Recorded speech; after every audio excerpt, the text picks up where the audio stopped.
Hey, good morning everybody. Second video of this car, messing around with it. It's about 35, 40 degrees out today. Super cold, true E85 car. Not gonna lie, definitely took a solid 10-15 minutes of cranking to get it to start up. So it's gonna be ready to go as soon as I started here. Doesn't justify how much help that tune needs at the cooler temperatures. But yeah, here we go. Listen to this thing. It sounds pretty awesome.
Afternoon, maybe somewhere where you're at, or evening by the time I post this.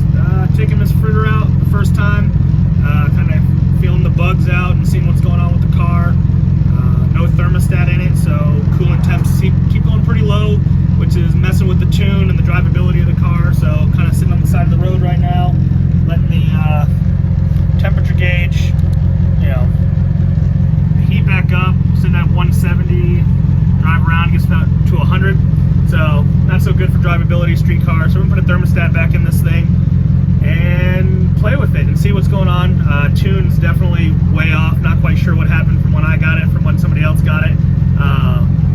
But yeah, we're gonna see what we can do and go from there and see kind of how things are, because as of right now, not a good deal to drive. It's dangerous.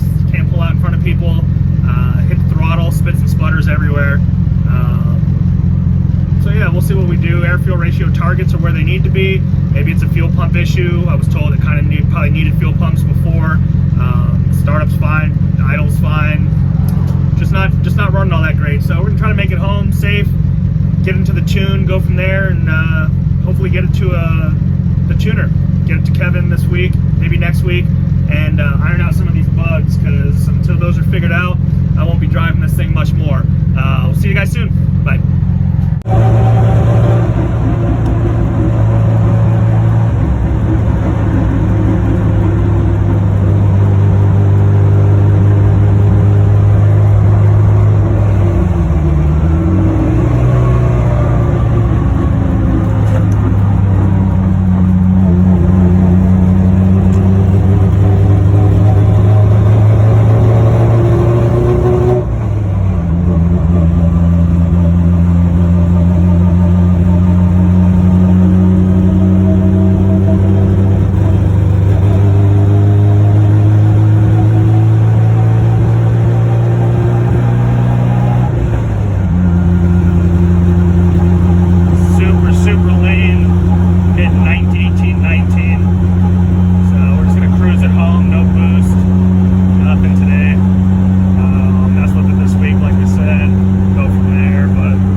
Well, you can kind of tell how bad the tune is right now. I don't know if it's just thermostat, tune, fuel, everything, all the above, but work in progress.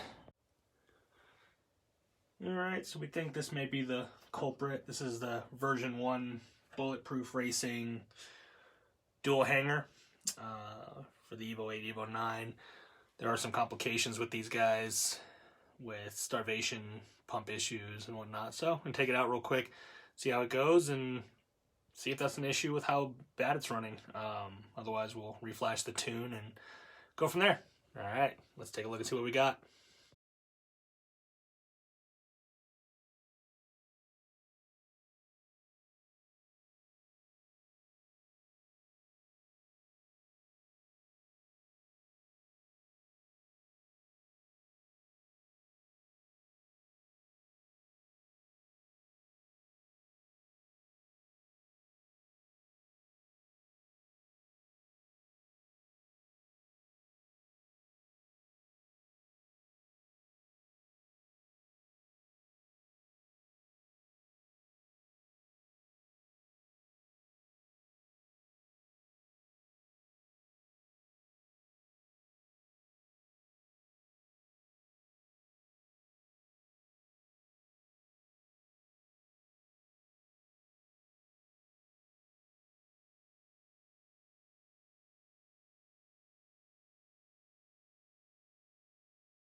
All right, as you can see, we got the fuel pump out, 6/8 millimeters, nuts, 2 AN fittings, and a quick release, and a couple electrical connectors.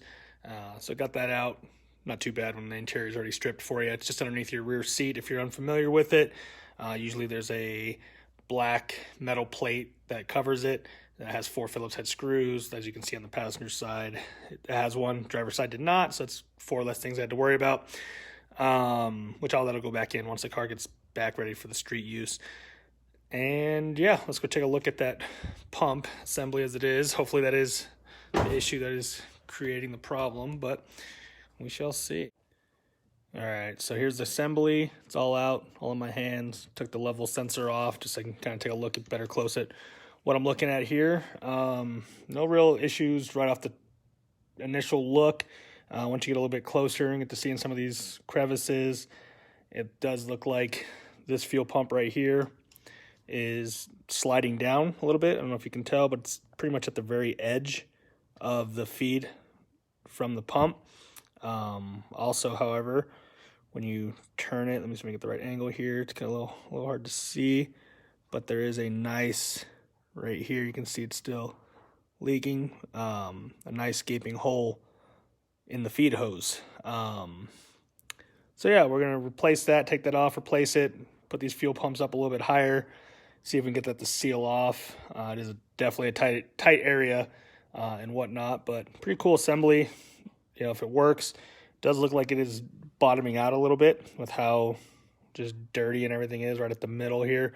So maybe we try to get these pumps up just a little bit higher in the housing, see if that creates any issues, and we'll go from there. Let's say I've got a full-blown setup that I would put in if this doesn't work the way it needs to, but definitely one of the items that needs to be taken care of. Hey guys, that's it for this video tonight. Didn't get a chance to put the stuff back together. Waiting on a couple little parts to make sure that that hanger doesn't fail. It does look like that is one of the big issues. So we'll get that back in probably tomorrow over this weekend. Super cold in Colorado right now, so definitely gonna get the propane heater up, get that thing going, get some more updates on the Gray Evo coming up here soon. Some cool stuff over at the Fab Shop right now. We'll do a quick video over there here probably next week. But yeah, no, thanks for watching. I appreciate you guys. I'd love for you guys to like, subscribe, comment, constructive criticism, anything you guys can think of. Like I said, when the season gets a little bit closer to race season, we'll definitely have a lot more cool content to show. As of right now, Colorado's cold, everything's closed, track's closed. So yeah, it's not as fun right now, but hey, we'll get through this all together. Build your race car over the winter or during the downtime of what's going on, and let's come out all stronger next year. Appreciate you guys. Thanks.